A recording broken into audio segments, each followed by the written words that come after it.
Sa Bantay Krimen, paalala po sa mga magulang at nakatatanda, kailangan po ng patnubay ng inyong mga anak at mga bata dahil sensitibong balita po ito. 1.7 million pesos na halaga ng mga fake na sigarilyo na kumpiska sa Zaragoza.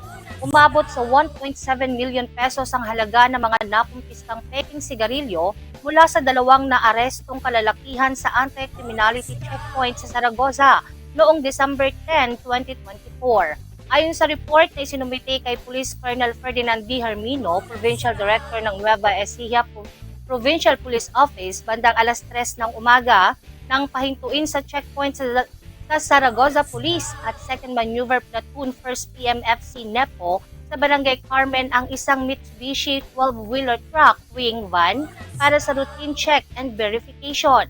Pero nang buksan ng driver ang back door ng sasakyan, nakita ng mga otoridad ang 147 na mga kahon ng assorted Chinese brand cigarettes. Nabigo ang driver at helper nito na magpresenta ng legal documents, kaya nahaharap sila ngayon sa kasong violation of the Tobacco Regulation Act of 2003 o RA 9211.